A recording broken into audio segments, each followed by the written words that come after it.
The official livestream for patch 4.3 has just dropped this morning, and the developers of Genshin Impact have officially confirmed the new banners, artifacts, new events, as well as a ton of other features coming in the patch, which is releasing on December 20th. So in this video, I will recap everything that was announced this morning and let you know what to expect in the coming weeks. Hey everyone, I'm Zoras Not Casuals, and we're gonna jump right into it. So today, one of the things that was confirmed are the banners. Now, this is information that we had a guess on based on the characters that we're using for the live stream, but it is confirmed that the first banner is going to be NAVIA, the new Geo Claymore character that is a 5-star, and the second 5-star who will appear on her own banner will be Ayaka. There is also going to be the new 5-star Claymore weapon banner, which is going to be obviously Navia's signature weapon. And the second round of banners in the second part of patch 4.3 will be Raiden as well as Yoimiya, who are both going to have rerun banners, as well as CHEVREUSE, who is also going to be released on the second part of this patch on Ayaka or on Shogun's banner as a 4-star character. Now, speaking of these new characters, we have more information on their kit. A lot of it has been revealed already, but it is basically very cool kits that involve a lot of shooting, and this is going to be interesting. So NAVIA is going to be a Claymore character, and she's Geo. Her abilities seem to be focused on Geo reactions, where she collects crystallized shards, and then the more of them she collects, she gains some sort of buff, which makes her skill attack do much more damage. It looks very, very cool. It is basically her shooting out of her umbrella.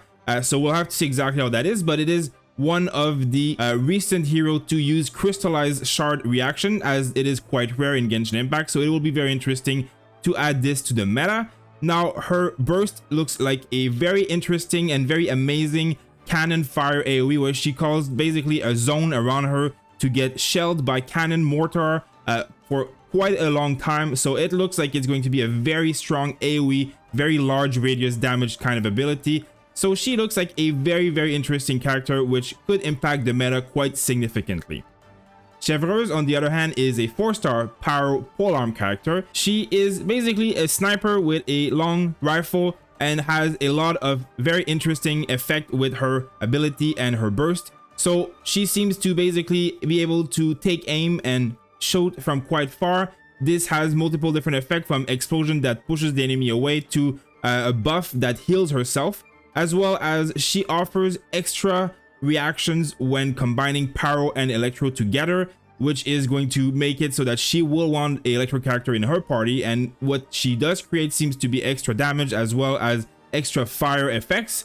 And she also has her burst, which shoots like a ton of grenade in the area, which can explode on enemies and seem to stay on the ground until enemies kind of go near it. So seems like a very interesting character. She also has an effect that reduces enemy resistance to I think Pyro and Electro. So a very interesting character that is built around overload effects with Electro. So this is going to be very, very nice to add in the meta, as it is a pretty unique thing that we haven't seen in some time. Also in this patch, 2 new artifact sets are released. Now, they haven't released exactly what the artifact sets are. The speculation is that one is a healing artifact set and the other one is a geo damage boosting artifact set. So we'll have to see exactly when they release what they look like, but there is also a lot of information online that has been leaked. Now, we can't take it obviously for granted, but this is what the speculation is.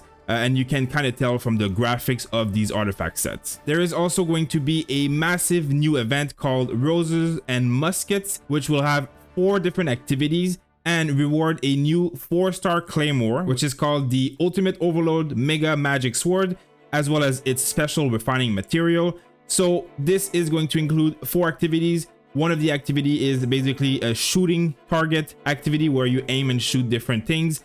There is also a combat arena with special movie effects. There is also a co-op activity where you kind of seem to run around and hurt some of these monsters.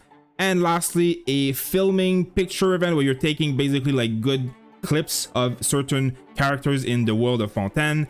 So this is going to be obviously the big event that rewards a lot of Primo Gems, as well as a lot of the current stuff that is releasing in 4.3. There is also quite a lot of smaller events coming along. One is a beetle battling event, which is making a return. I've never seen the first part, but apparently it has come before, so it shouldn't be new to you, but if it is, it looks like a basically Pokemon fight type of thing. Now the next one is the Lost Riches event for Sealy pets. Now the last time this was around that I saw was in Leo in the very beginning of the game many years ago. So this is going to be interesting. It seems like you can get a new Sealy that can go underwater as well. There is also the Dance of Resolute Will, which is going to be like some kind of arena battle event like we have currently in the Fontaine event.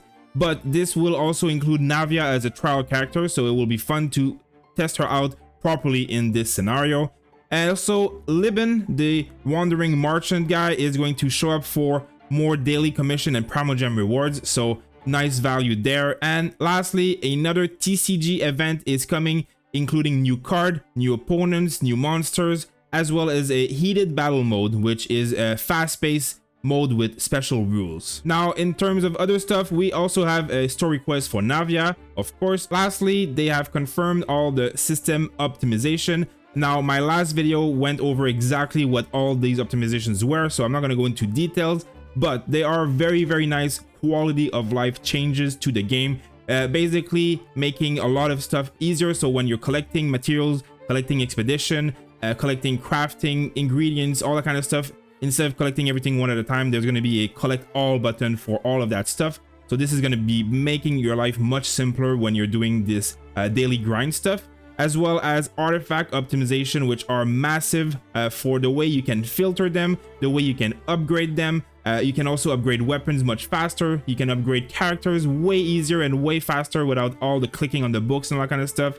There's going to be also ways to track enemies in the adventure handbooks, which are going to be way improved from the UI that we currently have, as well as domain spawning is now much better, where you are going to be spawning in the middle of the domain instead of the entrance after you're doing it more than once. And a few more things they've added is basically boss timers on the minimap, as well as when you are crafting anything in the game, it will automatically select any character you have in your party that has a bonus for that type of crafting, as opposed to before where it didn't select anything by default and you would usually have a character with no bonus. So if you crafted too fast, you would lose out on those bonuses. So there is quite a lot of these little quality of life changes, which is going to be very nice for anyone playing this game for a long time who's been clicking these buttons for years. So this is going to be a very nice quality of life change patch with a lot of small new features, new characters, and some fun new stuff going on in the game. Lastly, I want to mention that if you're watching this video in the first few hours of its release, you still have time to claim 300 Primogems from the Livestream special codes.